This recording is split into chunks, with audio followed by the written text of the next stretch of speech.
Assalamualaikum warahmatullahi wabarakatuh. Selamat datang kawan-kawan semua di channel Riam Biru.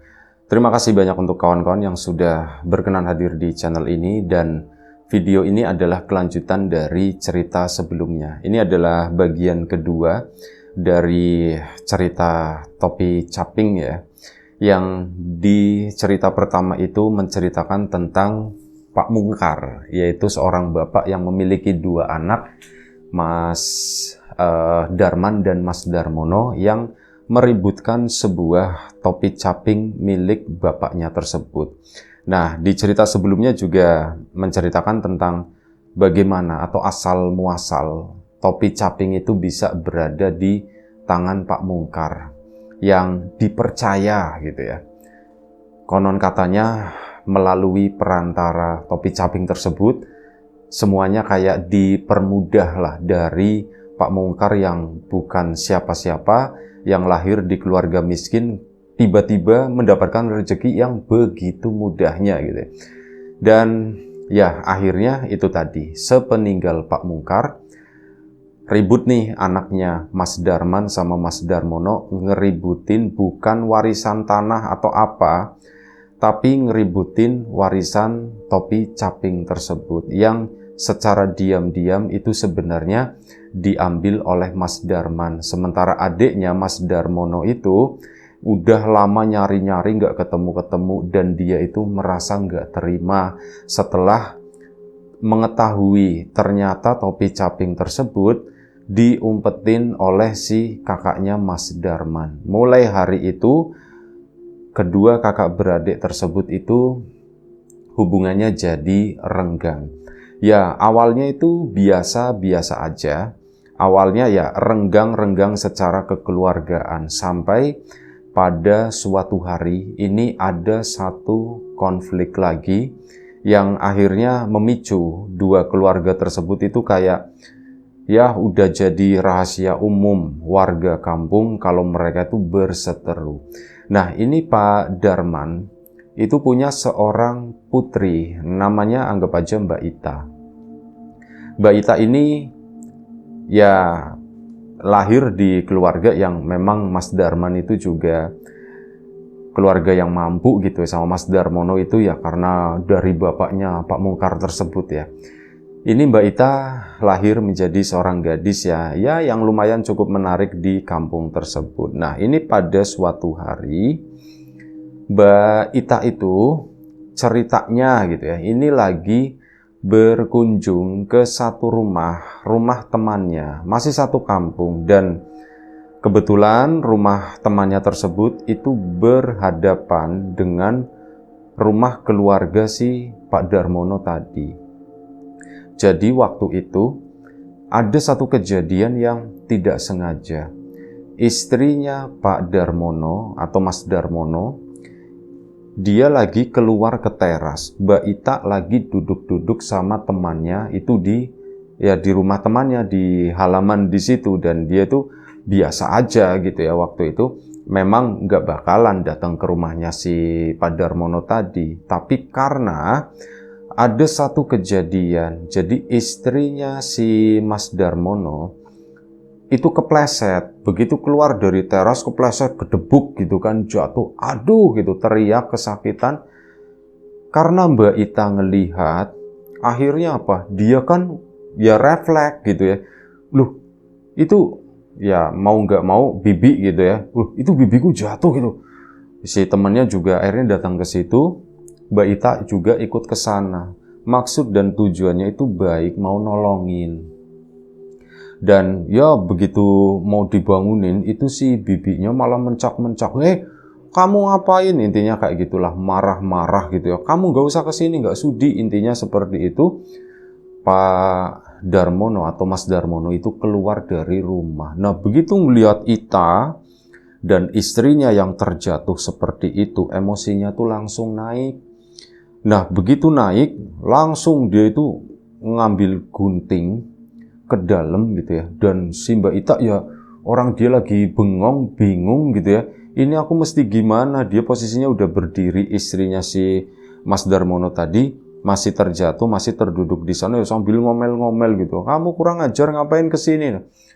Ini Mas Darmononya udah terlanjur emosi, dia ambil gunting. Nah, rambutnya Mbak Ita itu digunting, dijambak begini, digunting sama Mas Darmono. Mbak Itanya, ya namanya anak gadis gitu ya, rambut itu kan mahkota, digunting seperti itu, dia pun nangis. Ya ini temannya juga, Pak sampean jangan kayak gitu, jangan kurang ajar gitu. Diomelin, disuruh pergi, dua-duanya akhirnya pergi.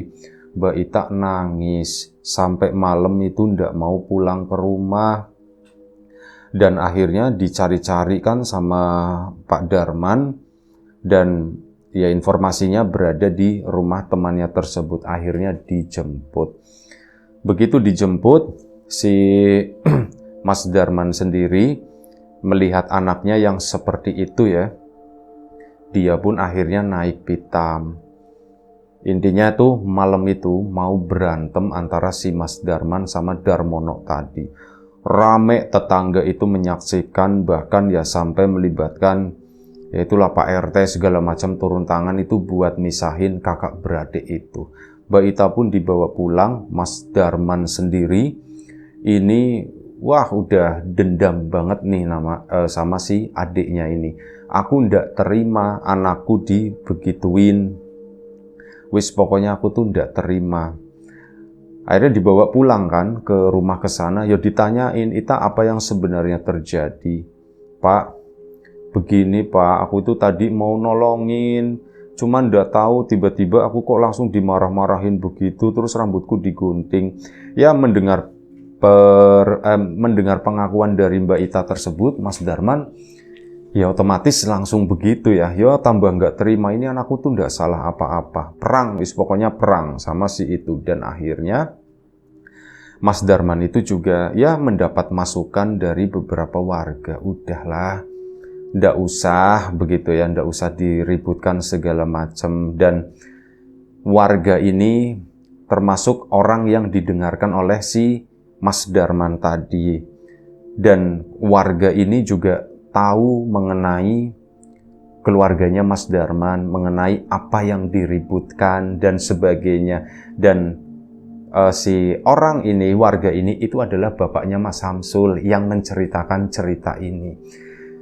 Ya begitu dibilangin si Mas Darmannya, udah Man, gak usah diperpanjang, kalian bagaimanapun juga kan kakak beradik, dan yang diributkan itu masalah caping. Ya bapaknya itu si bapaknya Mas Samsul pun akhirnya ngomong, apa untungnya sih kamu megang caping tersebut?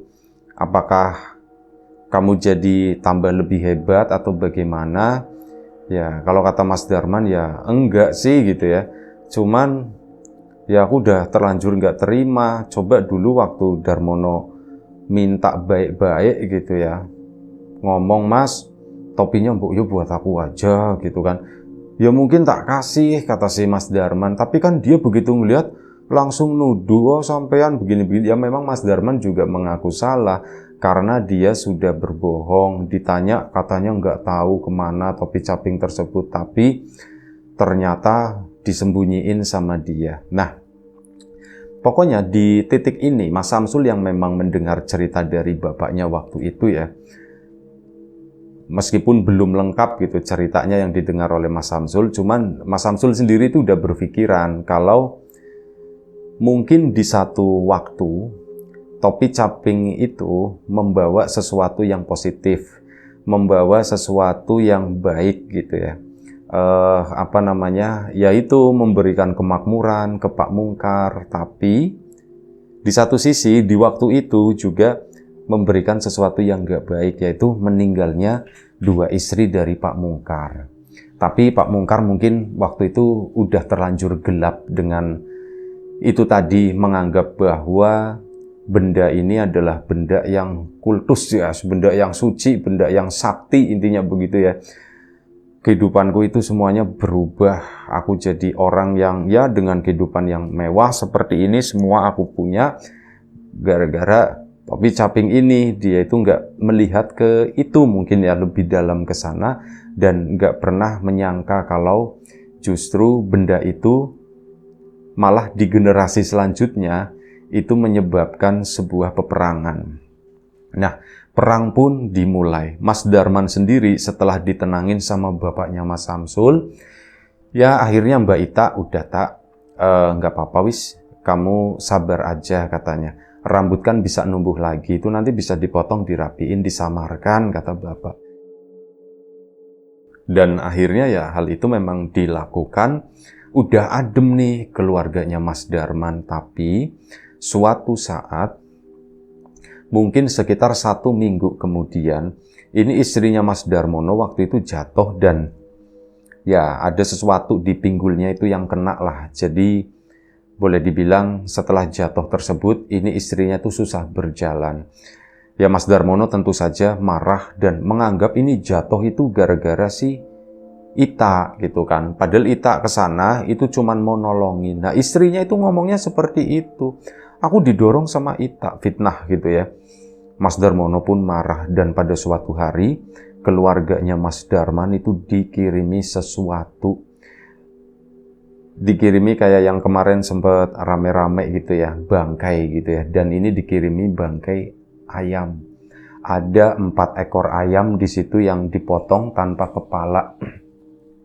Udah ditaruh di depan rumahnya. Ya pas pagi-pagi istrinya Mas Darman buka pintu, kaget loh, ini apa gitu kan, ada kresek. Pas dibuka itu ayam semua dan kepalanya itu dan ada jumlahnya itu ada 4. Keluarganya Mas Darman sendiri itu ada 4 orang.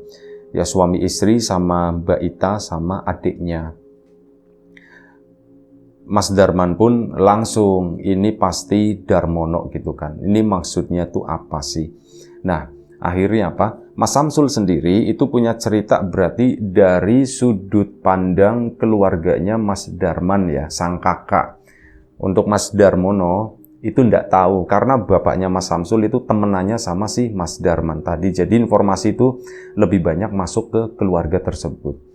Nah, ini pada suatu malam, ini cerita si Mas Darman setelah mendapatkan itu tadi, bangkai ayam itu ya.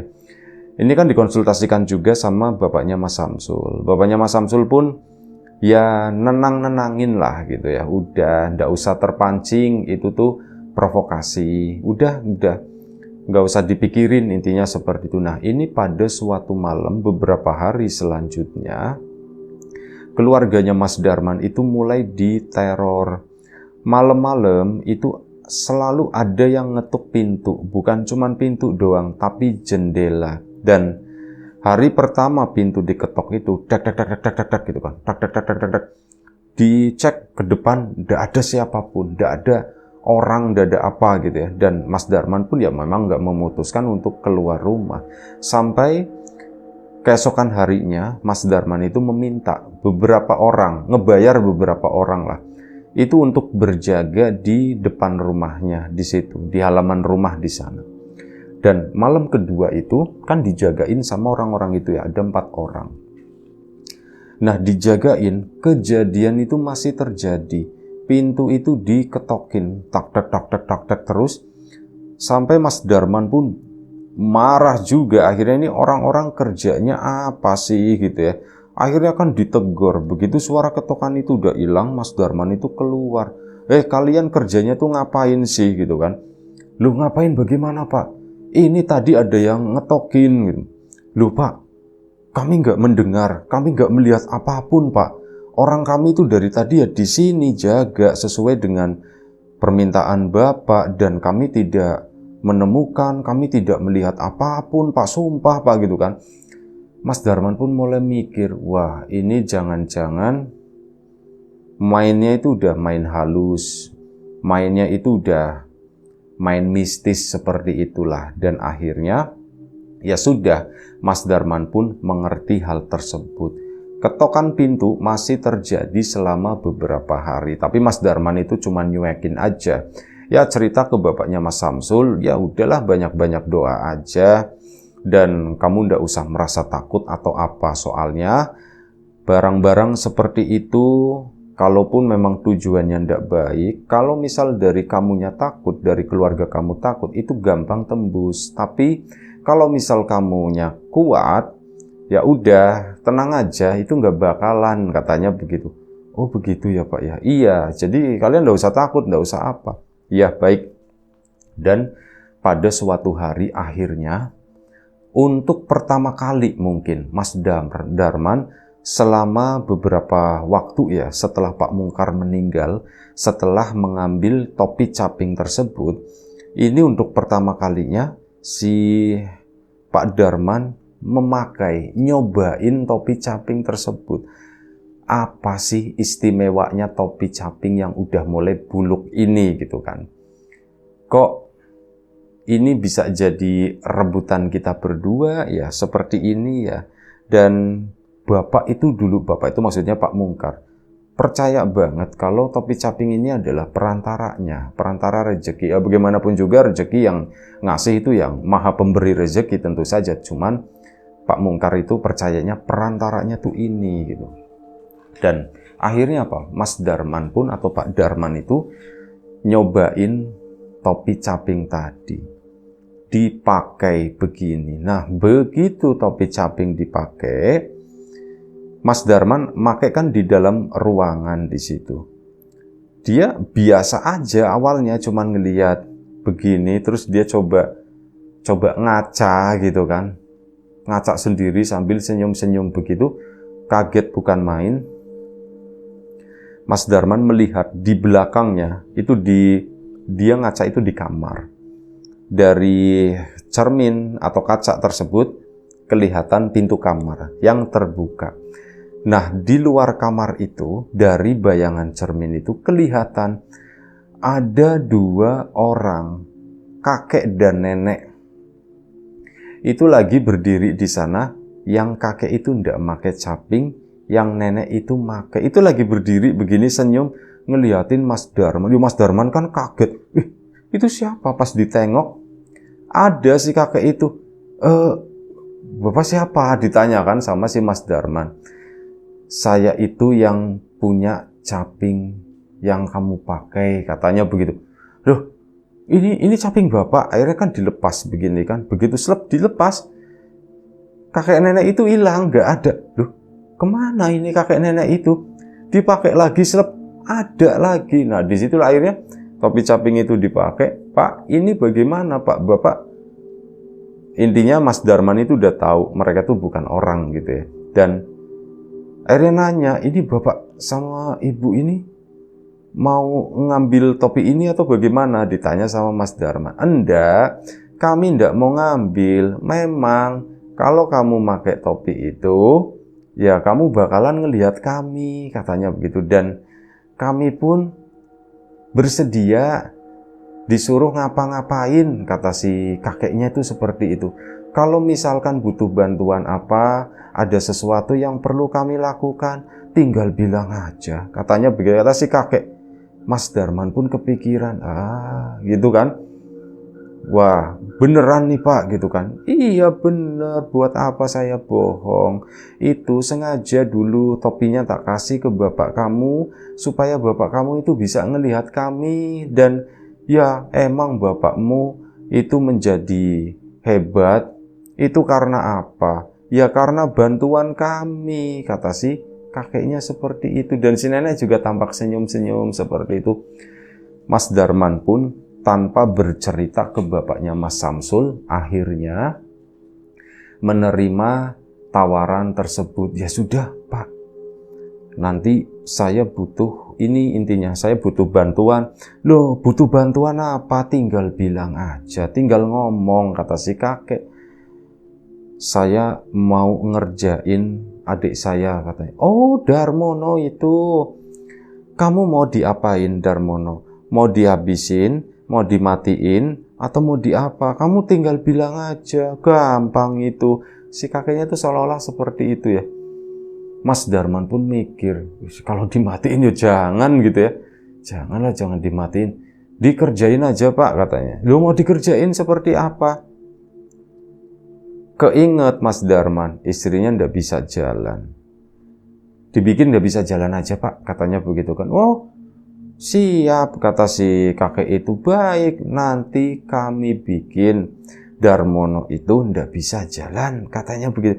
Kamu tenang aja, kamu ndak usah kemana-mana. Kamu cukup tunggu di sini, tunggu kabar dari kami. Sekaligus ya nanti kamu juga akan tahu dari orang-orang, kata si kakek. Iya Pak, iya Bu, gitu kan. Akhirnya apa? Ya sudah, kami permisi dulu. Akhirnya apa? Keduanya itu pergi. Serep. Pergi pun kayak lep begitu doang ya, kayak hilang. Dan ini topi caping masih dipakai, tapi mereka itu udah hilang. Akhirnya dilepas, digantungin lagi di situ. Terp. Udah si Mas Darman itu penasaran kan. Apa yang terjadi nanti ya gitu ya. Aku penasaran gitu. Darmono itu biar ngerasa ini. Aku masih nggak terima Ita dibegituin gitu, kata si Mas Darman. Nah akhirnya malam harinya cerita ke bapaknya Mas Samsul. Mas, aku itu baru tahu katanya. Tahu apa? Caping itu kalau dipakai itu membuat saya itu bisa melihat sesuatu. Melihat apa gitu kan. Ya aku jadi melihat ada kakek nenek dan dia itu menawarkan begini. Nah itu bapaknya Mas Samsul yang ngingetin lagi. Man Darman, terus kamu ngomong apa gitu kan. Ya aku cuman pengen ngerjain Darmono. Duh, kata si bapaknya Mas Samsul ya. Jangan, katanya, Man, jangan, Man. Loh kenapa emangnya, kenapa? Yuk biarin aja, orang aku nggak terima Ita dibegituin. Sekali-kali lah dia tuh dikerjain seperti itu, kata si Mas Darmannya begitu ya. Dan bapaknya Mas Samsul itu merasa kayaknya Mas Darman itu juga sedikit banyak itu udah mulai terpengaruh. Entah pengaruh dari apa, dari siapa, kemungkinan dari kakek, dari nenek tersebut. Cara berpikirnya itu ya begitu, jadi lebih ke negatif. Pengennya itu ngancurin Darmono, pengennya ngerjain Darmono dan sebagainya gitu ya. Itu bapaknya Mas Samsul pun akhirnya berusaha lagi, Man, begini. Akhirnya diomongin lagi kan. Kalau menurut saya, ini pendapat pribadiku, kata si bapaknya Mas Samsul. Ini pendapat pribadiku ya. Kamu boleh percaya, boleh enggak, katanya begitu. Dan jadi begini, benda yang sekarang ada sama kamu itu sebenarnya kalau menurut aku itu lebih banyak negatifnya, katanya. Loh, banyak negatifnya gimana? Oh, Mas Darman itu langsung kayak nggak terima lah dibegituin. Kamu coba ingat-ingat gitu ya, dari zaman bapakmu. Dapat itu seolah-olah semuanya lebih baik. Tapi ini maaf ya Man ya. Ya enggak apa-apa Mas, cerita aja, katanya gitu kan. Udah dapat izin seperti itu, bapaknya Mas Samsul pun lebih leluasa gitu kan. Ini dulu ibu kalian, ya ibumu sama ibunya Darmono, dua-duanya itu meninggal muda gitu kan. Apa itu kebetulan gitu, tanya si bapaknya Mas Samsul.